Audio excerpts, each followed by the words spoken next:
Welcome to today's episode. Today, I want us to look at three main reasons why it is very important to build a business, at least build one business.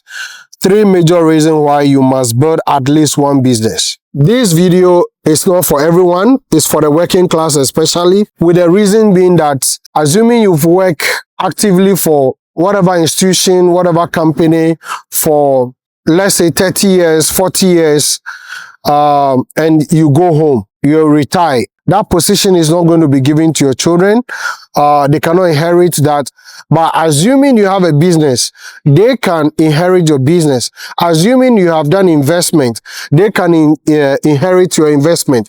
So this video is very important to me personally, because if you work for your employer and today they tells you that we can no longer work with you, what are you taking home?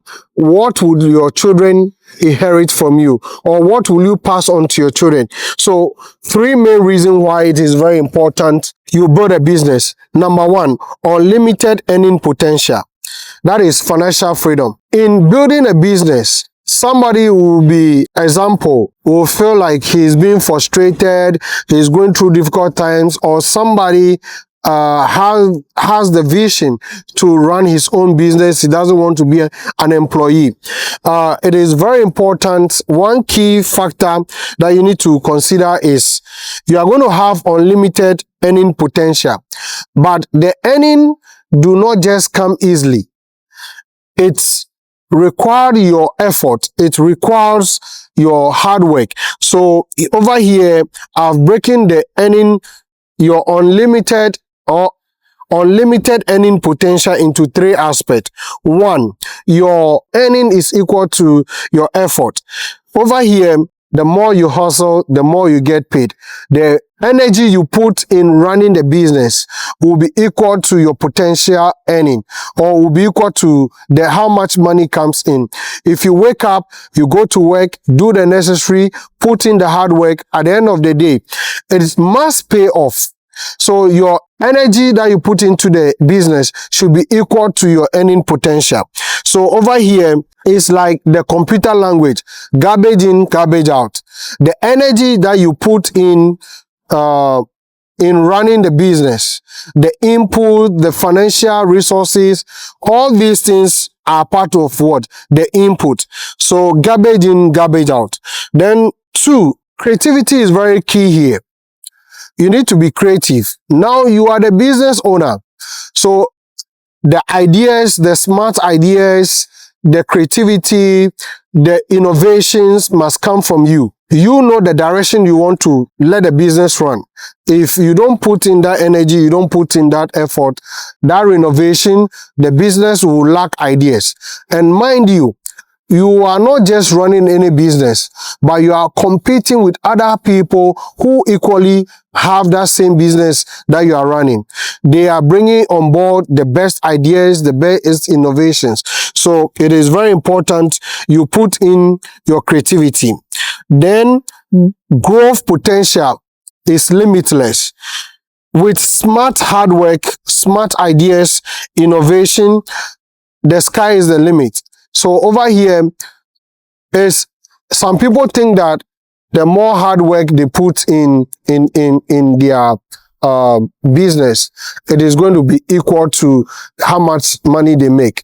Some people will be busy from morning to evening, but that is not the case. It's about being smart. It's about bringing innovation. Even the skill that you are putting into the business, what is the business aspect, or what is the business aspect of that skill? You need to be able to run in to be able to give you profit.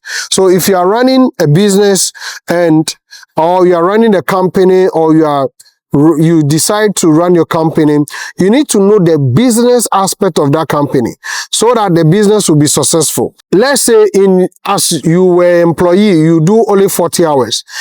Maybe at this point in running your business, you need to run ×2 of what hours you spend in the workplace.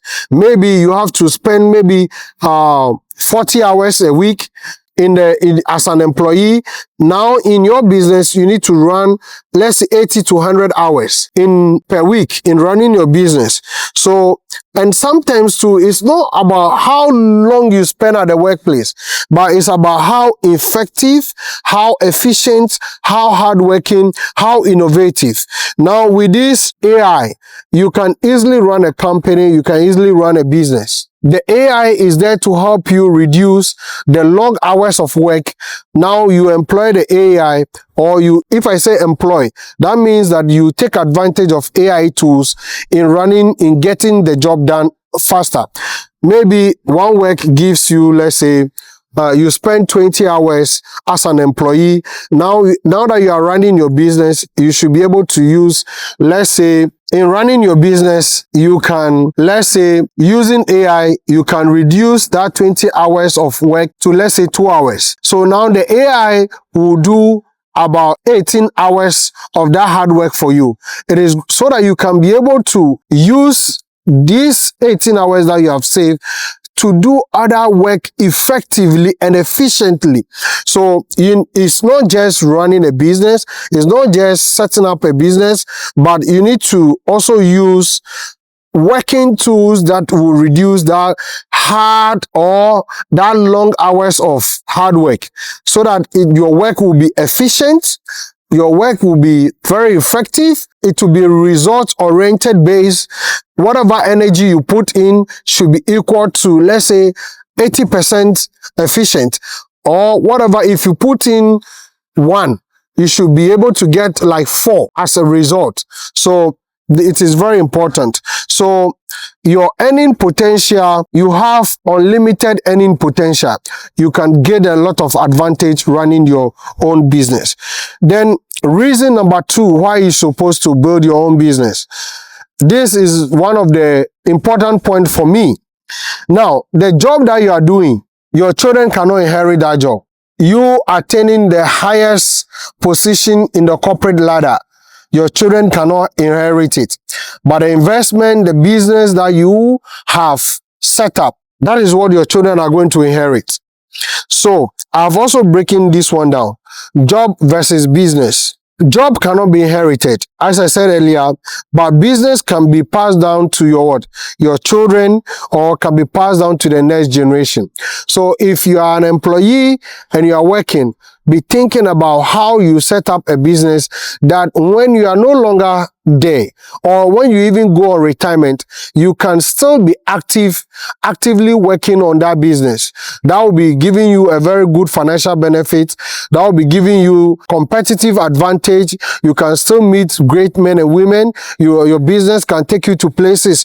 But as an employee, when you go on retirement, you are not actively involved in any other corporate activity of that company anymore.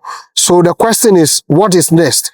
So over here, it is very important that you build a business, you leave a legacy for your children, so that your children can inherit it.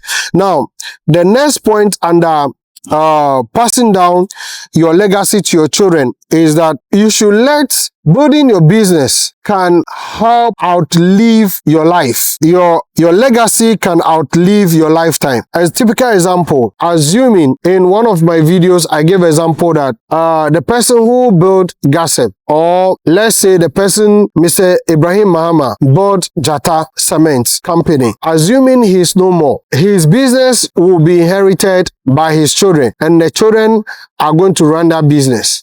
His children are going to take advantage in running that business, and that business is going to outlive the owner, the real owner, the founder.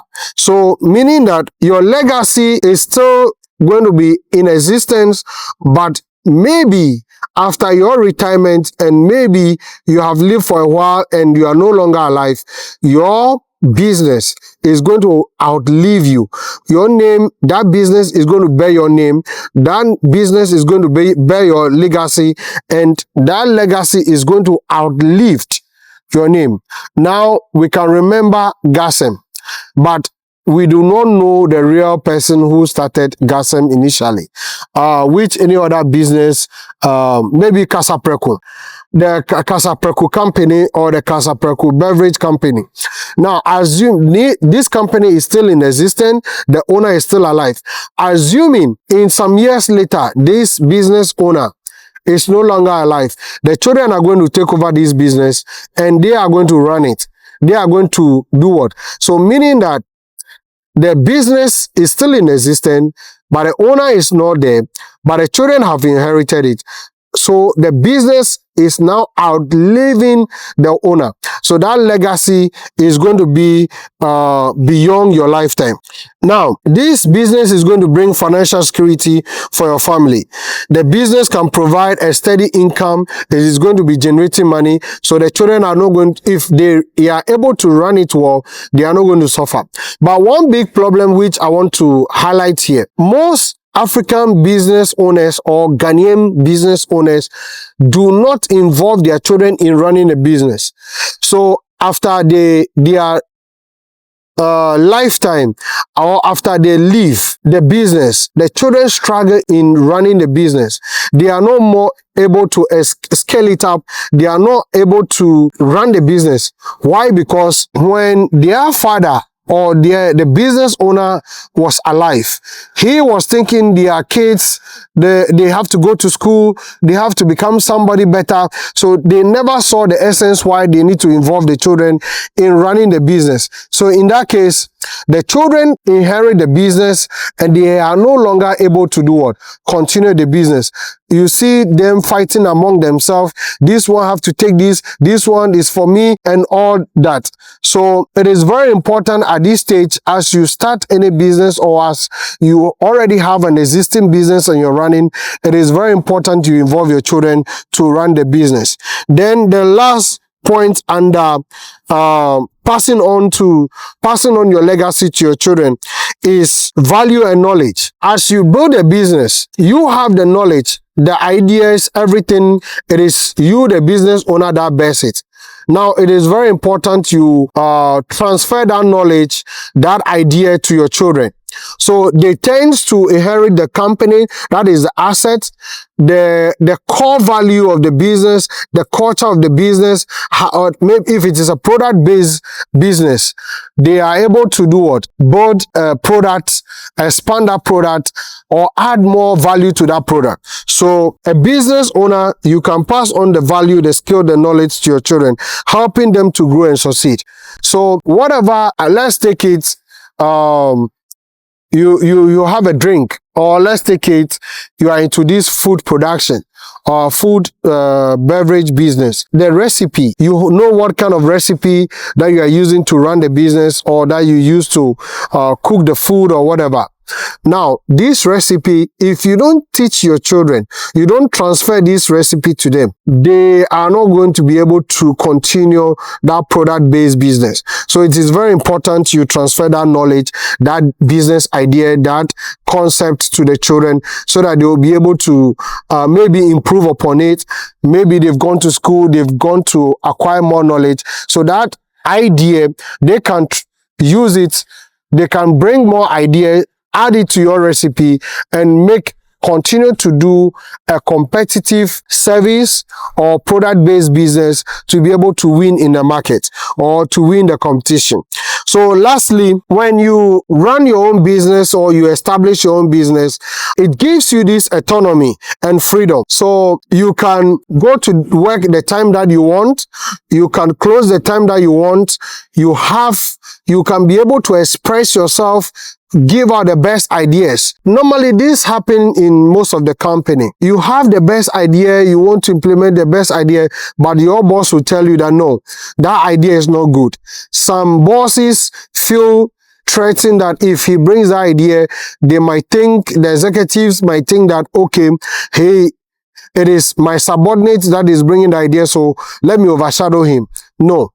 So if you are running your own business, in that business, you are the owner. So at that point, all the concepts, all the ideas, all the knowledge, all the values, all the innovations, you have the opportunity to do what? To express it, to implement them. So it also gives you that flexibility. You become your own boss, and you have this work balance. You can take the vacation that you want to take. You can go to wherever you want to go. The kind of money you make, you are able to spend it the way you want it. But don't forget, if you have this notion thinking that now you are the own boss, so you can run the business the way you want it, you are going to run into bankruptcy, and you are going to run out of cash. The business is going to collapse. So over here, you need to be very careful. Despite you having the autonomy and the freedom, you still need to incorporate discipline into running the business and running the company. Other than that, things will go on the south. So it is very important. 4 key point which I've hammered here. You are your own boss. It is very flexible for you. You know your own working schedule, when to go to work, when to meet clients, and when to bring investors on board.